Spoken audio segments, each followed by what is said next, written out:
दोस्तों, ये तब की बात है जब भारत में मुगल साम्राज्य आधा फैल चुका था।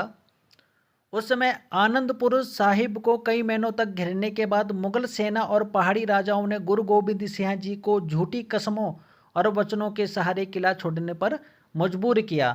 अब यहाँ पे बहुत सारे ऐसे राजा थे जिन्होंने मुगलों का मुगलों का साथ दिया और फिर अपने ही लोगों को मरवाने के लिए उनसे धन लिया। या फिर कुछ ऐसे भी थे जो उनके चाटुकारी करते थे, अपने ही लोग थे, कह नहीं सकते। आज भी ये दिखता है।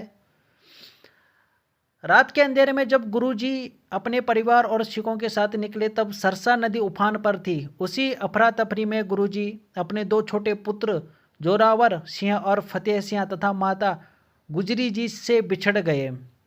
गुरु गोबिंद सिंह जी अपने दो बड़े पुत्रों अजीत सिंह और जुझार सिंह के साथ चमकौर पहुंचे। वहां बहुत थोड़े सिखों के साथ इन्होंने मुगल सेना का सामना किया। अब देखिए, इनके जो छोटे बेटे थे दोनों ही, जोरावर और फतेह सिंह, ये इनसे बिछड़ गए और जो दो बड़े पुत्र थे इनके, ये उनके साथ वहाँ से चले गए।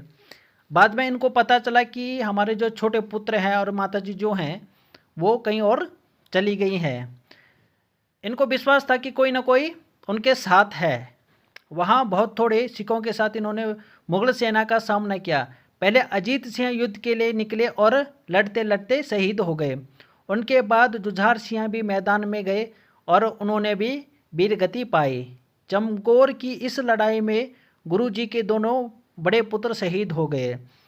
अब इसमें जो इनके साथ जो लड़ रहे थे ना, उनमें मुगल भी थे और भारत के भी कुछ राजा भी मौजूद थे।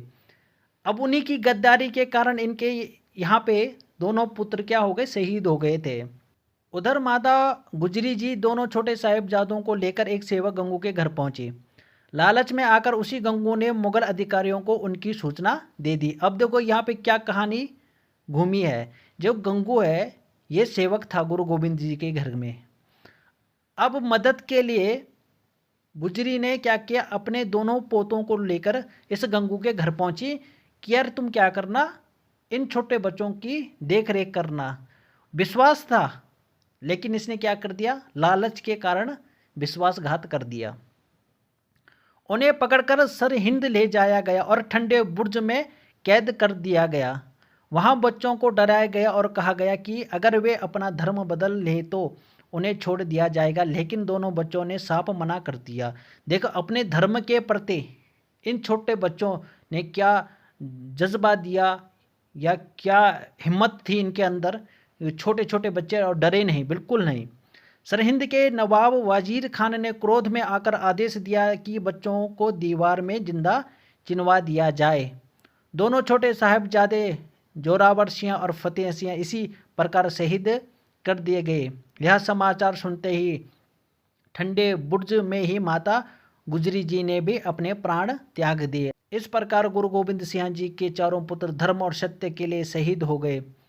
उनकी शहादत का समाचार फैलते ही लोगों में शोक और सम्मान दोनों की भावना उमड़ पड़ी और यह घटना इतिहास में अत्याचार के विरुद्ध अडिग रहने का उदाहरण बन गई है।